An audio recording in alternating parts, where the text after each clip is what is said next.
It's Tuesday, the 8th of March 2022. Welcome to the Fast Five by Fear and Greed, where we give you the top 5 business stories you need to know in just 5 minutes. I'm Michael Thompson, and good morning, Sean Aylmer. Good morning, Michael. All right, Sean, 5 stories in 5 minutes. Let's get into it. Story number 1, oil prices yesterday soared to 14-year highs. Just incredible. This is after fears that the US and Europe could begin to sanction Russian energy exports. And Sean, we all know what this is going to mean for us here in Australia. Hate to say it, the next couple of weeks, higher petrol prices. Let's start with the reason.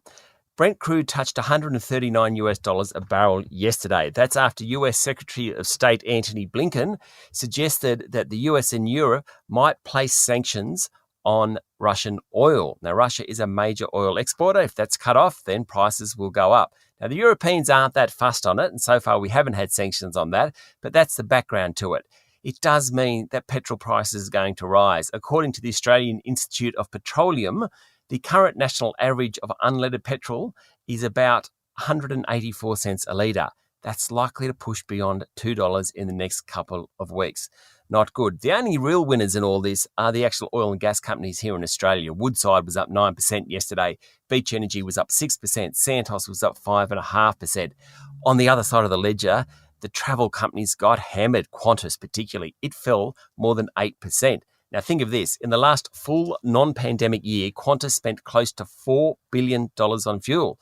So if fuel prices go up 20%, that means Qantas's cost base is going to go up a hell of a lot. Hence the sell-off yesterday. Okay, Sean, it leads us neatly into story number 2. The higher oil prices doesn't seem to be harming the Australian dollar, which is, of course, important for a lot of people now that, hey, we can travel again. Exactly right. The Aussie dollar is doing really well. It pushed beyond 74 US cents yesterday. That's the first time it did that since November last year. It's also at a 4-year high against the euro. No, I'm not suggesting anyone should necessarily travel to Europe at the moment, but if you are, you're getting a pretty good deal in terms of the currency. It's at a 10-month high against the British pound. Part of the reason is that the local economy exports commodities and people need Aussie dollars to buy those commodities. But the other part is everything that's going on in Ukraine and oil prices suggests that interest rates in Europe and the US, they'll still rise, but they may not rise as fast as first thought. Investors like investing in countries with higher interest rates. Relatively, Australia doesn't look as bad now because of that change. Hence, the Aussie dollar is getting some support. Okay. Story number 3, Sean. Prime Minister Scott Morrison yesterday was talking about Ukraine, and he said something that was actually pretty confronting. He said that he doesn't think Ukraine's going to emerge from this conflict as a whole sovereign, independent nation.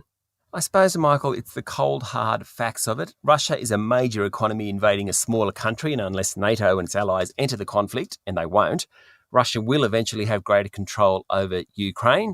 Mr. Morrison yesterday said Russia had overestimated its military capability to subdue Ukrainian resistance, though he wasn't sure what the eventual outcome would be. The Prime Minister also said the invasion heralds a moment of choice for Beijing. He said the world had heard China's commitment to global peace and national sovereignty, and it's now up to the leaders of China to demonstrate it's more than words. But there's been a chilling silence, that's his words, when it came to condemning the actions of Russia. Okay, our 4th story, Sean, the total cost of the floods along the East Coast, and they're really still occurring in northern New South Wales and in Sydney, is estimated to be $1.3 billion so far.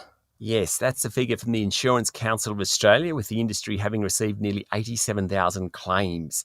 Around 72% of those are from Queensland, 28% from New South Wales. There'll be many, many more. The federal government is sending in 3,000 ADF personnel in coming days to help with the cleanup. That's on top of the 2,000 personnel already in northern New South Wales. Now, around $193 million in Commonwealth disaster payments have been made out to 163,000 claimants. Some people in those flood areas are having a really tough time of it. Yeah, absolutely right. Okay, story 5, last one for today, Sean. A bit of bad news for anyone who's waiting on, let's say, a computer or a car or electronic goods, basically anything with a chip in it. Yes, we know there's a global shortage of semiconductor chips. That's why a lot of the new cars are taking months and months before they land on Australian shores. We thought that was coming to an end, but some bad news. Japanese giant Toshiba says supply challenges for electric components are unlikely to abate for another year. Why? Because Ukraine is a key supplier of the materials that go into chips, and they can't get access to those supplies. As a result, the delays for semiconductor chips will continue, and as you alluded to, it means electronics, cars, all those things, they could well be delayed as well. Okay, that's it. The top 5 business stories in 5 minutes. Thank you, Sean. Thank you, Michael. It's Tuesday, the 8th of March, 2022. Remember to hit follow on the podcast, and if you'd like something a little bit longer, you can find our longer daily show called Fear and Greed on your podcast platform. I'm Michael Thompson, and that was the Fast 5 by Fear and Greed. Have a great day.